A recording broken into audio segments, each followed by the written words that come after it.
I really gotta just to talk about this, but Crimson Desert is like gonna be a game that I've been anticipated for a very long time. I've been watching for this game for, I think, ever since like 7 years ago. I think I probably make a video talking about this Crimson Desert. I think I did say I talk about how crazy I am, very excited for this game, but I want to actually talk about specifically about like how like Crimson Desert decided to say no to Sony for actually putting out exclusivity, because I'm bringing this one up because Sony is actually bringing back exclusivity into the consoles. So like Saros, Wolverine on PlayStation, that never gonna be exist on PC for now. I don't know if they're gonna go back to it. I don't know about anything about it, but PlayStation did actually a really interesting way of doing it because they really are trying to focus on selling PS5. They're really double downing on PS5 machine right now. Honestly, that's not really good because like Stellar Blade Eve that was supposed to be PlayStation exclusive somehow actually made you money. It made Sony a lot of money. Okay, the Gunner game that the people everybody is like talking about like the character as a soul having the body of being unrealistic. Somehow actually got to actually become the best, best selling game from Sony. Okay, including Helldivers. That game is going to be like like kind of PlayStation exclusive, not going to be available on Xbox, but like majority of people are actually from PC players.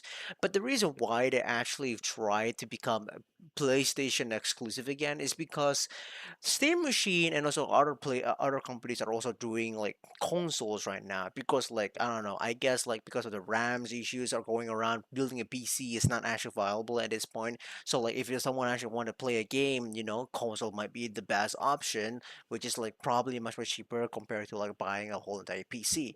But that's still also not very viable right now because of the RAM issues that we have. But it's still going to be much more cheaper than PC, and yet people are going to actually look into more consoles. So like with the consoles being actually at war again, even though they have actually at peace with like between a PlayStation and Xbox, where however somehow it actually got launched in Xbox, which is a really good time for everybody. But everybody, PlayStation, I don't know what you're doing. I don't know what has going on with your management. There's so many messy stuff going around. But like, I guess PlayStation exclusive. Some people say yay, some people say nay because some people want to actually play the game and not pay for a goddamn PlayStation at this point.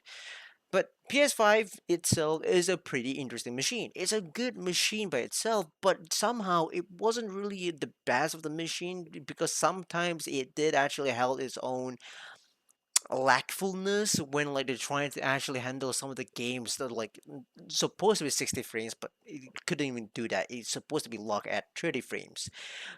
There's not a lot of exclusive games that people are actually excited, especially with the exclusive games from PlayStation are going to be like around $70 nowadays.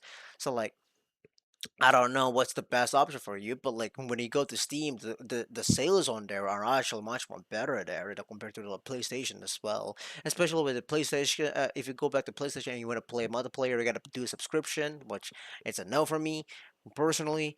And I don't know.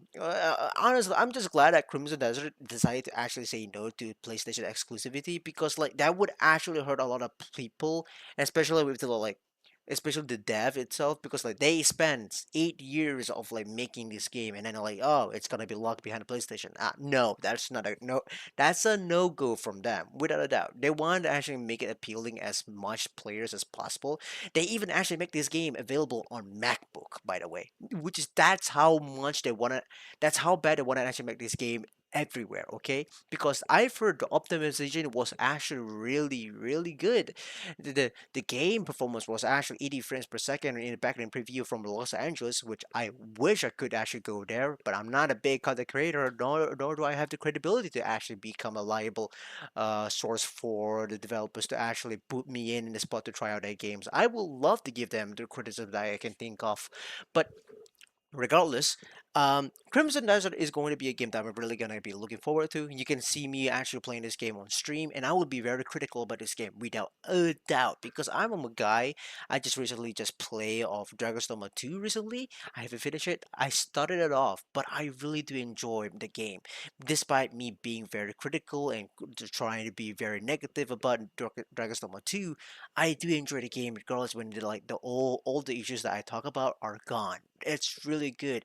And then at the back of my mind, I'm thinking like, what if the combat of Dragon's Dogma 2 can be a little bit hack and slashy, and that's why I'm thinking about Crimson Desert. And I really am itching to play Crimson Desert when it launches on 19th of March. For us, it's going to be for me, it's going to be 20th of March, but probably it's going to be on time, right?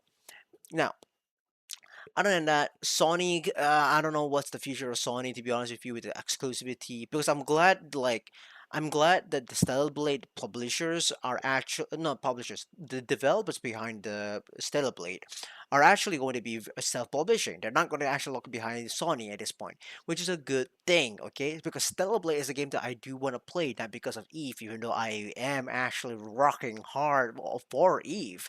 I think the mechanic from Cellblade is a game that I want to actually get into for a long time.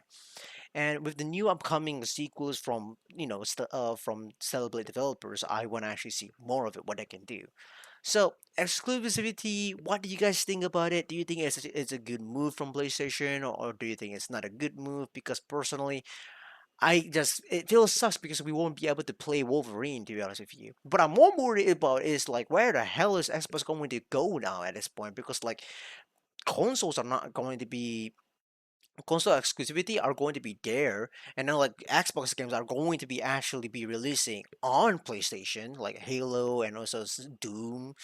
I don't know where is the Xbox gonna go, but what do you guys think of this whole entire situation? Are you guys gonna be excited for the Crimson Desert? Are you guys feeling a bit down or happy where like PlayStation actually bring back exclusivity?